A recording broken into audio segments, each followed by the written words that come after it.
વહાલા મિત્રો, જ્યારે આપણે ઈશ્વરના માર્ગો છોડીને પોતાની ઈચ્છા પ્રમાણે જીવન જીવીએ છીએ ત્યારે ઈશ્વરનું ન્યાય શાસન આપણા પર આવે છે.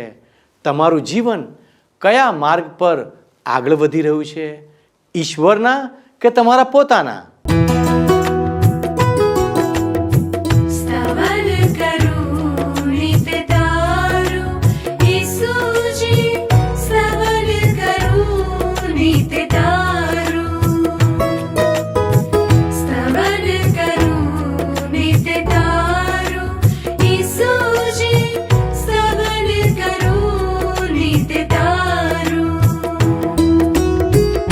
आज सवारे साद सुनी तो महिमा करूं प्रभु तारो, महिमा करूं प्रभु तारो, स्तवन करूं नित तारो.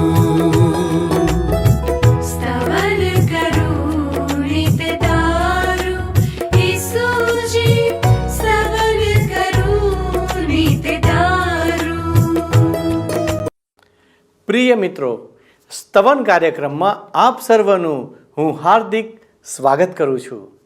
આપણા જીવનની દરેક જરૂરિયાતોને પૂરી પાડનાર અને આપણા જીવનને માટે શ્વાસરૂપી ભેટ આપનાર ઈશ્વર વિશે જાણવું આપણા માટે કેટલી બધી સુખદ બાબત છે. પવિત્ર ગ્રંથ બાઇબલમાં નીતિવચન 16 અને 31માં જણાવેલું છે, માથે પડ્યા એ મહિમાનો મુંગટ છે, તે નેકીના માર્ગમાં માલુમ પડશે. લાંબુ આયુષ્ય ધર્મના માર્ગ પર ચાલવાથી પ્રાપ્ત થાય છે. આપણે બધા લાંબી ઉંમરની ઈચ્છા રાખીએ છીએ, ખરું ને મિત્રો? એટલે સુધી કે બીમારીથી કંટાળેલો વ્યક્તિ પણ લાંબી ઉંમર માટે પ્રાર્થના કરતો હોય છે. અહીં લાંબુ આયુષ્ય પ્રાપ્ત કરવા માટેનું સૂત્ર જણાવવામાં આવ્યું છે. તો પછી ધર્મનો માર્ગ શું છે? ધર્મના માર્ગનો મતલબ તો આ જગતના સૃષ્ટિકર્તા ઈશ્વરના માર્ગ પર ચાલવા વિશેનો છે, જ્યાં ઈશ્વરે નીતિ નિયમો કે વિધિઓ વિશે જણાવ્યું છે. જો આપણે ઈશ્વરના માર્ગો કે તેમની વિધિઓને ન જાણીએ તો આપણે તેમના માર્ગ ઉપર કેવી રીતે ચાલી શકીશું?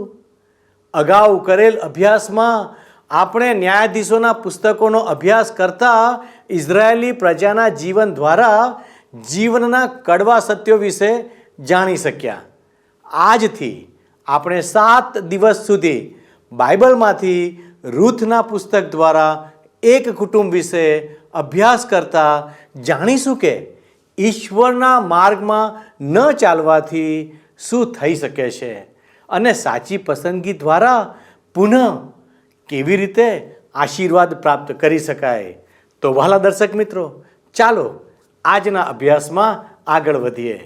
પ્રિય મિત્ર, તમને જાણીને આનંદ થશે કે આજથી આપણે સ્તવન કાર્યક્રમમાં બાઇબલમાં જૂના કરારના વિભાગમાં આવેલ રૂથના પુસ્તકનો અભ્યાસ શરૂ કરવાના છીએ.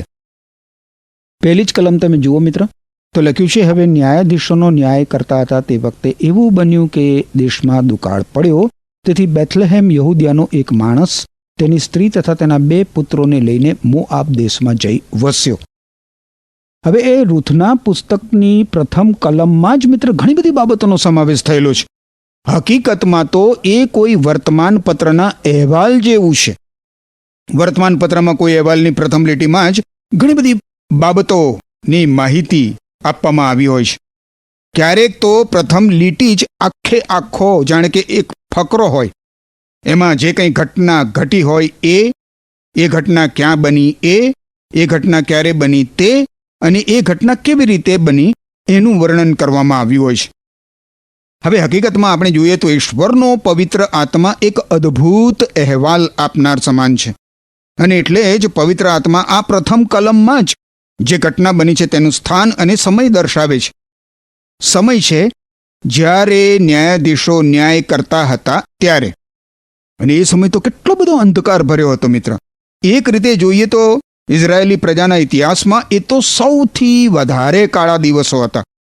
તમને યાદ હશે કે ઇઝરાયેલી લોકો મિસ્ર દેશની ગુલામીમાં હતા અને ઈશ્વરે તેમને લોહી અને પરાક્રમથી છોડાવ્યા હતા અને એ લોકોને અરણ્યમાંથી પસાર કરીને બહાર લાવ્યા હતા. અને એ પછી ઈશ્વર તેમને વતનના દેશમાં લઈ જાય છે અને ત્યાં એમના માટે ઈશ્વરનું કેટલું અદ્ભુત વરદાન હતું. એટલે આપણને એવો વિચાર આવે કે ઇઝરાયેલી પ્રજાની આ નવી પેઢી જેમના પિતૃઓએ મિસર દેશમાં કઠણ ગુલામી ભોગવી હતી, એ લોકો હવે ઈશ્વરની અદ્ભુત રીતે સેવા કરશે. પરંતુ તમે જાણો છો, આ લોકોએ એવું કર્યું નહીં. રૂથનું પુસ્તક ન્યાયાધીશોના સમયમાં આકાર લે છે. એ સમય તો ન્યાયાધીશોની અંધકાર ભરેલી પાશ્ચાત્ય ભૂમિકાનો હતો. સમાધાન, ભ્રષ્ટાચાર અને અંધાધૂંધીનો સમય, જેમાં રૂથનું સુંદર વૃત્તાંત આકાર લે છે. આ તો મિત્ર અંધકારમાં પ્રકાશ છે. ઈશ્વર એ જ રીતે લખે છે, ખરું ને? ઈશ્વર પાપના કાળા પાટિયા ઉપર ઉદ્ધારની વાત લખે છે. હવે સ્થળનો વિચાર કરીએ તો પ્રથમ કલમ આપણને જણાવે છે કે સ્થળ બેથલેહેમ યહૂદિયા હતું. અને તમે જાણો છો, બેથલેહેમ યહૂદિયાનો અર્થ બહુ જ રસપ્રદ છે. બેથલેહેમ એટલે રોટલીનું ઘર અને યહૂદિયા એટલે સ્તવન. આ અર્થમાં આ સ્થળ રહેવા માટે કેટલું બધું અદ્ભુત હોવું જોઈએ, ખરું ને? રોટલી અને સ્તવનનું ઘર. હવે ન્યાયાધીશો ન્યાય કરતા હતા તે વખતે એવું બન્યું કે દેશમાં દુકાળ પડ્યો. તેથી બેથલેહેમ યહૂદિયાનો એક માણસ તેની સ્ત્રી તથા તેના 2 પુત્રોને લઈને મોઆબ દેશમાં જઈને વસ્યા. આ માણસ તમે જુઓ, રોટલી અને સ્તવનના ઘરમાં રહેતો હોય છે, પરંતુ તે મોઆબ દેશમાં જાય છે. અને મોઆબ વિશે ઈશ્વરના વચનોમાં બહુ જ રસિક બાબત બતાવવામાં આવી છે. લગભગ રમૂજી એવી વાત છે. ગીતશાસ્ત્રનું પુસ્તક 108 અધ્યાય 9મી કલમ જુઓ. શું કહે છે? મોઆબ મારો કળશિયો છે. શું કહે છે? મોઆબ મારો કળશિયો. ઈશ્વર મોઆબ વિશે આવું વિધાન કરે છે મિત્ર. મોઆબના લોકો ત્યજાયેલા લોકો હતા અને મોઆબનો અર્થ થાય મોઆબ મારી કચરા ટોપલી છે, એવો અર્થ થાય. હવે આપણે થોડો વિચાર કરીએ. તમે જુઓ, અહીંયા એક પરિવાર છે, બરાબર? અમુક ચોક્કસ માણસ, એની પત્ની અને તેના 2 દીકરા. હવે આ પરિવાર મોઆબ દેશમાં જાય છે. એ લોકો રોટલીનું ઘર અને સ્તવનનું ઘર છોડીને કચરા ટોપલીમાંથી ખોરાક શોધવા જાય છે. આ ઘટના મિત્ર પ્રભુ ઈસુ ખ્રિસ્તે આપેલા ઉદાહરણમાં પણ બનતી આપણને જોવા મળે છે. ઉડાવ દીકરાનું ઉદાહરણ યાદ છે ને? ગૃહત્યાગ કરનાર દીકરાનું ઉદાહરણ. આ ગૃહત્યાગી દીકરાએ પોતાના પિતાના પુષ્કળતાના ઘરનો ત્યાગ કર્યો હતો અને એ પ્રદેશમાં ચાલ્યો ગયો હતો જ્યાં એણે ભૂંડોને ખાવાની સિંગથી પોતાનું પેટ ભર્યું. આ ઉદાહરણ અનેક પરિવારોમાં બનતું જોઈ શકાય છે. પરંતુ અહીં તો આપણે જોઈએ છીએ તો વૃત્તાંત આખા એક ગૃહત્યાગી પરિવારનું છે. જ્યારે દેશમાં દુકાળ પડ્યો ત્યારે આ લોકોએ પોતાના દેશનો ત્યાગ કર્યો. ગભરાઈ ગયા આ લોકો. હવે આ જે દુકાળ છે એ બાઇબલમાં કુલ 13 દુકાળોમાંનો એક દુકાળ છે અને બાઇબલમાં દુકાળ એ તો ઈશ્વરના ન્યાય ચુકાદા તરીકે આવે છે મિત્ર. આ પરિવારને એવો વિશ્વાસ નહોતો કે ઈશ્વર દુકાળના સમયમાં પણ એમની કાળજી લેશે અને એટલે એ લોકો સ્વદેશ છોડીને મોઆબ દેશમાં નાસી જાય છે. હવે હું તમને આ પરિવારનો જરા પરિચય કરાવું. બહુ જ રસિક છે આ પરિવાર. બીજી કલમ જુઓ. તે માણસનું નામ અલીમેલેક, તેની સ્ત્રીનું નામ નાઓમી ને તેના 2 પુત્રોના નામ માહલોન તથા કિલ્યોન હતા. તેઓ બેથલેહેમ યહૂદાના એફ્રાથીઓ હતા. તેઓ મોઆબ દેશમાં આવીને ત્યાં રહ્યા હતા. આ પુરુષનું નામ શું છે? અલીમેલેક. અલીમેલેક નામનો અર્થ થાય મારો ઈશ્વર રાજા છે, અથવા તો રાજા મારો ઈશ્વર છે. આ માણસનું નામ કેટલું બધું રસિક છે જુઓ. જ્યાં કામ કરતો હશે ત્યાં એણે કેટલી અદ્ભુત સાક્ષી આપી હશે એનો જરા વિચાર કરો. એના સહકાર્ય કરો, એને બોલાવતા હશે ત્યારે કયા નામથી બોલાવતા હશે? એ ઈશ્વર મારો રાજા છે, અથવા તો એ મારો ઈશ્વર રાજા છે, એમ કહીને એને બોલાવતા હશે. ઓહો હો હો હો, આ તો અદ્ભુત નામ છે. અરે એનું નામ જ સાક્ષી રૂપ છે. પણ એ કેટલી બધી દુઃખદ બાબત છે મિત્ર કે આવું નામ ધરાવતો હોવા છતાં પણ એ મોઆબ દેશમાં નાસી જાય છે. ઈશ્વર એનો રાજા છે એ રીતે વર્તતો જ નથી. ખેર, એની પત્નીનું નામ શું છે? નાઓમી. નાઓમીના નામનો અર્થ થાય પ્રસન્ન કર. નાઓમી એક બહુ જ અદ્ભુત વ્યક્તિત્વ ધરાવતી હતી. એ પોતાના જીવન તરફ બહુ જ આનંદિત દ્રષ્ટિબિંદુથી જોતી હતી. અલીમેલેક અને નાઓમીને 2 દીકરાઓ છે, માહલોન અને કિલ્યોન. માહલોન એટલે નાદુરસ્ત અને કિલ્યોન એટલે નબળો. નાઓમીને તમે જુઓ મિત્ર, 2 બીમાર દીકરાઓ છે, અને હું માનું છું કે આ કારણે બેથલેહેમમાં નાઓમીની સાક્ષી બહુ જ સુંદર હશે. ઘણા બધા લોકો કહેતા હશે કે અરે, અમને સમજાતું નથી કે નાઓમીને આ 2 બીમાર દીકરાઓનો બોજ હોવા છતાં પણ એ આટલી બધી આનંદિત અને ઉલ્લાસિત કેવી રીતે રહી શકે છે. આ પરિવાર બેથલેહેમ યહૂદિયામાં વસેલ એફ્રાઈમના કુળનું હતું. બીજી કલમના ઉત્તરાર્ધમાં લખ્યું છે ને, શું કહે છે? તેઓ બેથલેહેમ યહૂદાના એફ્રાથીઓ હતા. આ પરિવાર મોઆબ દેશમાં આવ્યું એટલું જ નહીં, પણ જુઓ અહીંયા લખ્યું છે એ પ્રમાણે ત્યાં તેમણે પોતાનું રહેઠાણ બનાવ્યું. હવે જો કે ગૃહ ત્યાગી ઉડાવ દીકરો પેલો બુંડોના વાડામાં ગયો હતો ખરો, એ સાચું છે, પરંતુ એણે કહ્યું લૂક અનુસાર શુભ સંદેશ 15 અધ્યાયની 18મી કલમ પ્રમાણે કે હું ઉઠીને મારા પિતાના ઘેર પાછું જઈશ. ક્યારેક ગૃહ ત્યાગી દીકરો કે ગૃહ ત્યાગી દીકરી ભૂંડોના વાડામાં લાંબો સમય રહે છે, પણ અહીં તો આપણે જોઈએ છે કે બદનસીબે આ પરિવાર પરદેશમાં લાંબો સમય રહે છે. અને તમે જાણો છો મિત્ર, જે પરિવાર કે જે વિશ્વાસી વ્યક્તિ દૂર દેશમાં નાસી જાય છે ને, એને શું ભોગવવું પડે છે? અરે, એમને ત્યાં માર પડે છે. તમે જુઓ, ગૃહ ત્યાગી દીકરાનો સ્વીકાર કરનાર પિતા જ્યારે એનો દીકરો ઘેર પાછો ફર્યો ત્યારે એ પોતાના નોકરને કહી શક્યો હોત કે અરે જલ્દી કરે, નેતરની સોટી લાવ, હું આ છોકરાને બરાબર ફટકારીશ. ઘેરથી ભાગી જઈને એણે મારા પૈસા તો વેડફી નાખ્યા અને મારા નામને પણ બટ્ટો લગાડ્યો, હું એને બરાબરનો પાઠ ભણાવીશ. પિતાએ એવું કશું કર્યું નહીં મિત્ર. એણે તો પોતાના દીકરાને છાતી સરસો ચાંપી લીધો. 3જી કલમ જુઓ. હવે નાઓમીનો ભરથાર અલીમેલેક તે બાઈને તથા તેના 2 પુત્રોને મૂકીને મરણ પામ્યો. મેં તમને કહ્યું ને મિત્ર કે આ પરિવાર દૂર દેશમાં મુશ્કેલીમાં મુકાશે, અને એવું જ બન્યું ને. ઈશ્વરથી માનવી દૂર જાય અને મુશ્કેલીઓનો આરંભ થઈ જ જાય. હવે જુઓ 4થી કલમ. અલીમેલેક મૃત્યુ પામે છે, પછી શું થાય છે? અને તે પુત્રો મોઆબી સ્ત્રીઓની સાથે પરણ્યા. તેઓમાંની એકનું નામ ઓરપાહ ને બીજીનું નામ રૂથ હતું. તેઓ ત્યાં સુમારે 10 વર્ષ રહ્યા. અલીમેલેકના પુત્રો મોઆબી યુવતીઓ સાથે પરણ્યા. એ જ પડે મિત્ર, એ જ પડે. એમણે મૂસાનો નિયમ તોડી નાખ્યો. તમે જુઓ મિત્ર, ઈશ્વરની સંગતથી દૂર થઈને દૂર દેશમાં ચાલ્યા જવાથી પાપમાં જ જીવવાનું ચાલુ રખાય છે અને પાપોમાં વધારો થાય છે. અલીમેલેકના પરિવારે એવું જ કર્યું. હવે ઓરપાનો અર્થ થાય પ્રેમાળ અથવા તો મનપસંદ, અને રૂથનો અર્થ થાય સૌંદર્ય અથવા વ્યક્તિત્વ. રૂથ સુંદર પણ હતી અને એનું વ્યક્તિત્વ પણ અદ્ભુત હતું. માનુષી સ્તર પર રૂથ પ્રભુ ઈસુ ખ્રિસ્તની પૂર્વજ હતી મિત્ર. રૂથે મોઆબ દેશમાં માહલોન સાથે લગ્ન કર્યા.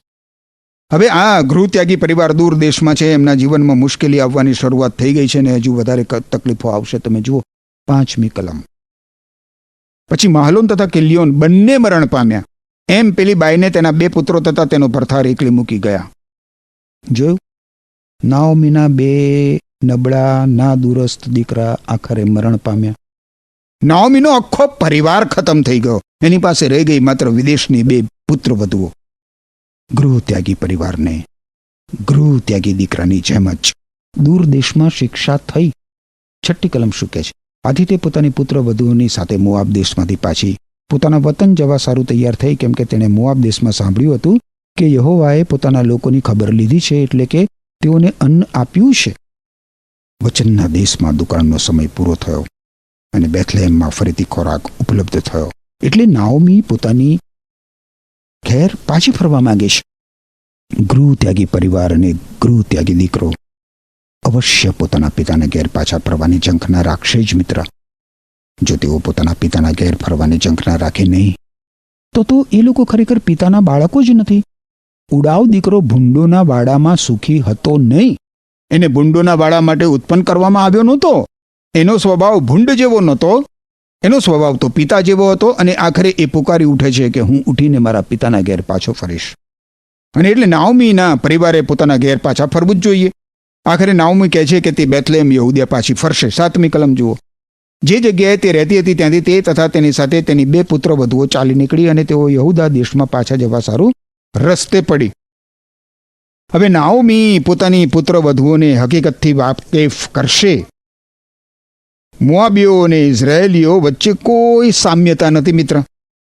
નાઓમી પોતાની પુત્ર વધુને એની સાથે બેથલેમ આવવા અટકાવે છે, કારણ કે નાઓમીની બધી જ સંપત્તિ નષ્ટ થઈ ગઈ હતી, અને એટલે એની પુત્ર વધુઓ મોઆબી હોવાથી વચનના દેશમાં ફરીથી કોઈ એમની સાથે લગ્ન કરે નહીં, અને એ યુવાન પણ હતી. બંને પુત્ર વધુઓ. 8મી કલમ જુઓ. 8મી કલમ જોશો. પોતાની 2 પુત્ર વધુઓને કહ્યું, તમે પોતપોતાને પિયર પાછી જાઓ. જેમ તમે મરનારાઓ ઉપર તથા મારા ઉપર દયા રાખી છે તેમ યહોવા તમારા પર દયા રાખો. નાઓમીની પુત્ર વધુઓ બહુ જ સારી હતી મિત્ર. નાઓમીની પોતાની પુત્ર વધુઓને એમના પિતાને ઘેર પાછી ફરવા વિનંતી કરે છે. 9મી કલમમાં જુઓ શું થાય છે. યુવા કરે ને તમે પરણો ને પોતપોતાના ધણીના ઘરમાં એશારામ ભોગવો. પછી તેણે તેઓને ચુંબન કર્યું અને તેઓ પોક મૂકીને રડી પડી. નાઓમી પોતાની પુત્ર વધુઓને કહે છે કે તે મોઆબ દેશમાં જ ફરીથી લગ્ન કરી લે, પરંતુ જો તેઓ તેની સાથે વચનના દેશમાં જાય તો એમને ફરીથી લગ્ન કરવાની તક મળે એવું હતું નહીં. 10મી કલમ જુઓ શું કહે છે. તેઓએ તેને કહ્યું, એમ નહીં બને, અમે તો તારી સાથે તારા લોક મધ્ય પાછા આવીશું. નાઓમીની પુત્ર વધુઓ નાઓમીને વિનંતી કરે છે કે તે પોતાની સાથે તેમને લઈ જાય. 11મી કલમ શું કહે છે. 11મી કલમ જુઓ. ત્યારે નાઓમીએ કહ્યું, મારી પુત્રીઓ પાછી વળો, તમે મારી સાથે કેમ આવવા માંગો છો? શું હજી મારા પેટમાં પુત્રો છે કે તેઓ તમારા ભરથાર થાય? નાઓમી પોતાની પુત્ર વધુઓને પોતાના જ દેશમાં રહેવા માટે દબાણ કરે છે. હવે આ 11મી કલમમાં જે લખ્યું છે એ તો મૂસાના નિયમ પ્રમાણેની વ્યવસ્થા હતી, પરંતુ આ વ્યવસ્થા પ્રમાણે નાઓમીના દીકરા સાથે તેમના લગ્ન થાય એ શક્ય નહોતું. 12મી કલમમાં કહે છે, મારી પુત્રીઓ પાછી વળીને ચાલી નીકળો, કેમ કે હું એટલી બધી વૃદ્ધ થઈ છું કે હવે મારાથી ફરી ધણી કરાય નહીં. જો હું કહું કે મને આશા છે, જો હું આજ રાતે જ ધણી કરું ને વળી મારે પેટ પુત્રનો પ્રસવ થાય, તો પણ શું તેઓ પુખ્ત ઉંમરના થાય ત્યાં સુધી તમે રાહ જોશો? તો શું તમે ધણી કર્યા વગર રહેશો? ના, મારી પુત્રીઓ, કેમ કે તમારી ખાતર મને ઘણું દુઃખ થાય છે, કેમ કે યહોવાનો હાથ મારી વિરુદ્ધ થયો છે. તમે જુઓ મિત્ર, ઈશ્વરે નાઓમીના પરિવારનો ન્યાય કર્યો છે. ઓરપા 14મી કલમ પ્રમાણે આપણે જોઈએ તો ઓરપા નાઓમીની વાત માનીને નાઓમીથી છૂટી પડે છે, પરંતુ રૂથ નાઓમીને વળગી રહે છે. 14મી અને 15મી કલમ. ત્યારે તેઓ ફરીથી પોક મૂકીને રડી અને ઓરપાએ પોતાની સાસુને ચુંબન કર્યું, પણ રૂથ તેને વળગી રહી. ત્યારે તેણે કહ્યું, જો તારી દેરાણી પોતાની લોકોની પાસે તથા પોતાના દેવતાની પાસે પાછી ગઈ છે, તું પણ તારી દેરાણીની પાછળ પાછી જા. ઓરપાએ પાછા ફરવાનો તો નિર્ણય કર્યો. ઈશ્વર માટે તેણે કરેલો નિર્ણય સચ્ચાઈ ભરેલો નહોતો મિત્ર. એ ફરી પાછી મૂર્તિ પૂજામાં વળી જાય છે, પરંતુ રૂથે ઈશ્વર માટે સચ્ચાઈ ભરેલો નિર્ણય કરેલો હતો. પ્રભુ ઈસુ ખ્રિસ્ત રૂથના વંશવેલામાં જન્મ્યા મિત્ર. મને લાગે મસીહા બહુ પ્યારો, હું તો કિંકર દીન બિચારો. મને લાગે મસીહા બહુ પ્યારો, હું તો કિંકર દીન બિચારો.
શું કહે છે. ત્યારે રૂથે કહ્યું, તને છોડવાની તથા તારી પાસેથી પાછા જવાની આજીજી મને ન કર, કેમ કે જ્યાં તું જાય છે ત્યાં જ હું જવાની, અને જ્યાં તું રહેશે ત્યાં જ હું રહેવાની. તારા લોક તે મારા લોક, ને તારો દેવ તે મારો દેવ થશે. રૂથે અહીં બહુ જ મહત્વનો નિર્ણય કર્યો મિત્ર. હું માનું છું કે આ સાચો પશ્ચાતાપ છે. કરંથવાસીઓને લખેલો પત્ર છે બાઇબલમાં નવા કરારના વિભાગમાં, જે બીજો પત્ર છે કરંથવાસીઓને લખેલો બીજો પત્ર, એના 7મા અધ્યાયની 10મી કલમ તમે જુઓ તો લખવામાં આવ્યું છે કે ઈશ્વરે ઉપયોગમાં લીધેલું દુઃખ હૃદય પરિવર્તન લાવીને ઉદ્ધાર તરફ દોરી જાય છે, અને તેમાં પાછળથી પસ્તાવું પડતું નથી, પણ દુન્યવી દુઃખ મરણ નિપજાવે છે. હવે આપણે 17મી કલમ જોઈએ. રૂથનું પુસ્તક 1લો અધ્યાય. લખ્યું છે, જ્યાં તું મરશે ત્યાં જ હું મરીશ, ને ત્યાં જ હું દટાઈશ. જો મોત સિવાય બીજું કંઈ મને તારાથી જુદું પાડે તો યહોવા મારું મોત આણે, ને એથી પણ વધારે દુઃખ દે. તમે જુઓ મિત્ર, રૂથે કેટલો નક્કર નિર્ણય કર્યો છે. યાદ રાખો મિત્ર, આંસુ એ માત્ર પશ્ચાતાપ નથી, પરંતુ કાયમ માટે સત્ય સનાતન એકમાત્ર સાચા ઈશ્વરને વળગી રહેવું એ સાચા પશ્ચાતાપની નિશાની છે. 18મી કલમ કહે છે કે જ્યારે તેણે જોયું કે મારી સાથે આવવાનો તેનો દ્રઢ નિશ્ચય છે, ત્યારે તેણે તેને કહેવાનું મૂકી દીધું. નાઓમીને ખાતરી થઈ ગઈ કે રૂથનો નિર્ણય પાક્કો અને દ્રઢ હતો. 19મી કલમ કહે છે, એમ તેઓ બંને મુસાફરી કરતા કરતા બેથલેહેમ પહોંચ્યા.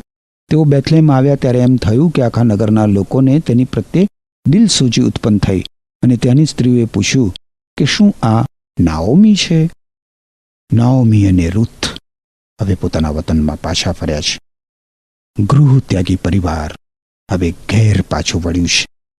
20મી અને 21મી કલમ કહે છે, ત્યારે તેણે તેઓને કહ્યું, મને નાઓમી એટલે મીઠી ન કહો, મને તો મારા એટલે કડવી કહો, કેમ કે સર્વસમર્થે મારા પર ઘણી સખ્તાઈ ગુજારી છે. અહીંથી હું ભરપૂરપણે નીકળી હતી, પણ યહોવા મને ખાલી સ્વદેશમાં પાછી લાવ્યો છે. યહોવાએ મારી વિરુદ્ધ સાક્ષી પૂરી છે, ને સર્વસમર્થે મને વિપત્તિમાં આણી છે. તો તમે મને નાઓમી કહીને કેમ બોલાવો છો? મારા મિત્ર, જો તમે ઈશ્વરનું સંતાન છો તો ઈશ્વરે તમને ઉચ્ચ સ્થાનોમાં બધા જ આત્મિક આશીર્વાદો આપ્યા છે, અને ઈસુ ખ્રિસ્તમાં તમારી પાસે બધું જ છે. પણ યાદ રાખજો, જો તમે ઈશ્વરની હાજરીથી અને ઈશ્વરની સંગતથી દૂર જશો તો તમને દૂર દેશમાં માર પડશે જ પડશે, અને ઘેર પાછા આવશો તો તમારા હાથમાં કશું નહીં હોય. નાઓમીની પાસે છે કંઈ? એની જેમ. પણ ઈશ્વરનો આપણે આભાર માનીએ કે જ્યારે આપણે ઉડાવ દીકરાની જેમ ઘેર પાછા ફરીએ છીએ ત્યારે ઈશ્વર પિતા પોતાનો હાથ લંબાવીને આપણો સ્વીકાર કરવા આપણી રાહ જોતા હોય છે, અને આપણને પુષ્કળ આશીર્વાદો આપે છે. છેલ્લી કલમ જોઈશું, રૂથનું પુસ્તક 1લો અધ્યાય. એમ નાઓમી તથા તેની સાથે મોઆબ દેશમાંથી આવેલી તેની પુત્રવધુ રૂથ મોઆબેણે પાછી આવી, અને જવની કાપણીની શરૂઆતમાં તેઓ બેથલેહેમમાં આવી. બેથલેહેમમાં આવવા માટેનો આ બહુ જ સારો સમય છે મિત્ર. પણ એ કેટલી અદ્ભુત વાત છે મિત્ર કે રૂથના પુસ્તકના 1મ અધ્યાયમાંથી આજે કેટલું બધું ઈશ્વરના પવિત્ર વચનોમાંથી આપણને કેટલો બધો અદ્ભુત પ્રકાશ મળ્યો છે. જો આપણે ઈશ્વરનું સંતાન છીએ તો ઈશ્વરે આપણને એમના ઉચ્ચ સ્થાનોમાં અદ્ભુત આત્મિક આશીર્વાદો આપ્યા છે, અને ઈસુ ખ્રિસ્તમાં આપણી પાસે બધું જ છે મિત્ર. પણ જો આપણે ઈશ્વરની હાજરીથી અને ઈશ્વરની સંગતથી દૂર જતા રહીએ તો પછી દૂર દેશમાં આપણને માર પડ્યા વગર રહેતો નથી. પણ હા, ઘેર પાછા જો આપણે આવીએ તો આપણા હાથમાં કંઈ નથી હોતું, ખાલી હાથે આપણે પાછા આવીએ છીએ. પરંતુ આ કેટલી બધી અદ્ભુત વાત છે મિત્ર કે જ્યારે ઉડાવ દીકરાની જેમ આપણે ઈશ્વર પિતા પાસે પાછા ફરીએ છીએ ત્યારે ઈશ્વર પિતા પોતાનો હાથ લંબાવીને આપણો સ્વીકાર કરવા આપણી રાહ જોઈને ઊભા હોય છે. એટલે જ્યારે મિત્ર ઈશ્વરથી દૂર જઈએ અને ઈશ્વરનો પવિત્ર આત્મા આપણને એનું ભાન કરાવે કે તરત જ મિત્ર, તરત જ પ્રાર્થનામાં ઈશ્વરની પાસે પાછા ફરીએ. રોજબરોજના દૈનિક જીવનમાં ઈશ્વરની સાથે ચાલવું, ઈશ્વરની આધીનતામાં જીવવું, ઈશ્વરની પ્રસન્નતામાં જીવવું, ઈશ્વરના સાનિધ્યમાં જીવવું અને ઈશ્વરની સભાનતામાં જીવવું, એ જ મિત્ર પૃથ્વી ઉપર આપણા માટે કલ્યાણકારી જીવનનો માર્ગ છે. એ રીતે જીવવા માટે ઈશ્વર તમારી સહાય કરો. આમેન. વહાલા મિત્રો, આજના અભ્યાસમાં આપણે જોયું કે એક વ્યક્તિ જેનું નામ અલીમેલેક હતું, તે બેથલેહેમમાં, જેનો અર્થ રોટલીનું ઘર, અને યહૂદિયામાં, જેનો અર્થ સ્તુતિ થાય છે, ત્યાં રહેતો હતો. પરંતુ જ્યારે તે દેશમાં દુકાળ પડ્યો ત્યારે તેઓ મોઆબ, જેનો અર્થ કચરાનો ડબ્બો થાય છે, ત્યાં પોતાનું ગુજરાન ચલાવવા માટે ચાલ્યા ગયા. આવું કેવી રીતે થઈ શકે? આ તો તેમના કુટુંબની અધોગતિ થઈ કહેવાય. અહીં ધ્યાન આપવા યોગ્ય બાબત એ છે કે જ્યારે પણ બાઇબલમાં દુકાળ વિશેની ચર્ચા કરવામાં આવે છે ત્યારે તે બાબત ઈશ્વરના ન્યાયાસનના રૂપમાં થતી જોવા મળે છે. ન્યાયાધીશોના અભ્યાસમાં આપણે જોયું કે ઇઝરાયેલી પ્રજા ઈશ્વરનો માર્ગ છોડીને પોતાની નજરમાં જે પણ યોગ્ય લાગ્યું કે સારું લાગતું હતું તે પ્રમાણે ચાલતા હતા. ત્યારે ઈશ્વર તેમનો ન્યાય કરતા. વાલા મિત્રો, તે તો પાપની સજાનું સર્વોચ્ચ પરિણામ હતું. તેથી જ્યારે મુશ્કેલીઓ કે દુઃખ આવે તો આપણે ઈશ્વરના સંતાનો તરીકે તેને હળવાશમાં લેવાનું નથી, કેમ કે ઈશ્વરનો સ્વભાવ મનુષ્યને માટે કારણ વગર દુઃખ આપવાનો નથી. પાપ એ કષ્ટ કે મરણનું પરિણામ છે. બીજી બાબત એ છે કે જ્યારે આપણે કોઈ સંકટમાં પડીએ તો ઈશ્વરના વચનો અનુસાર અથવા તેમનું માર્ગદર્શન મેળવીને નિર્ણય કરીએ કે આપણે શું કરવાનું છે, જેથી અલીમેલેકની જેમ રોટલીનું ઘર છોડીને અન્ય સ્થળે જવું ના પડે. આવા સમયમાં આપણે આપણું મૂલ્યાંકન કરીએ કે ક્યાંક આપણે ઈશ્વરની વિરુદ્ધ પાપ તો કર્યું નથી ને. બાઇબલ જણાવે છે કે જે વ્યક્તિ પાપોનો પસ્તાવો કરે તેમના પર દયા દર્શાવવામાં આવશે. તેથી આપણે નિરંતર તેમના પર ભરોસો રાખવાનો પ્રયાસ કરીએ. વાલા દર્શકો, આવો આપણે પ્રાર્થના કરીએ. વાલા પરમેશ્વર, અમે તમારો આભાર માનીએ છીએ કારણ કે તમે અમને જીવન આપ્યું છે. પવિત્ર પ્રભુ, અમે તમને અઢેલીને જીવન જીવીએ તેમાં અમને મદદ કરો. અમારી દરેકે દરેક બાબતોને અમે તમારા હાથોમાં લાવીએ છીએ. પવિત્ર પ્રભુ, તમારી કૃપા અમારા પર રાખો અને અમારા દરેક કામમાં અમને મદદ કરો. અમારી આ પ્રાર્થના ઈસુના નામમાં માગીએ છીએ. આમેન. વાલા દર્શક મિત્રો, ઈશ્વર આપને આશીષ આપો. આમેન. મિત્રો, ગત કાર્યક્રમના પ્રશ્નનો જવાબ છે યાકૂબ.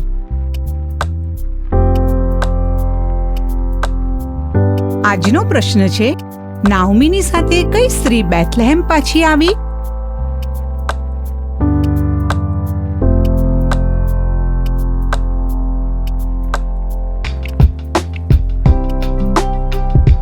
જવાબ આપે સ્ક્રીન પર દર્શાવેલ વોટ્સએપ નંબર પર આપવાનો રહેશે.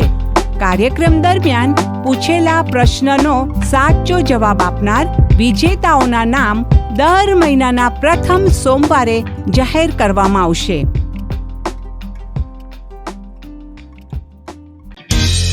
શું તમને આ કાર્યક્રમ ગમ્યો? અત્યારે જ અમને મિસ કોલ કરો.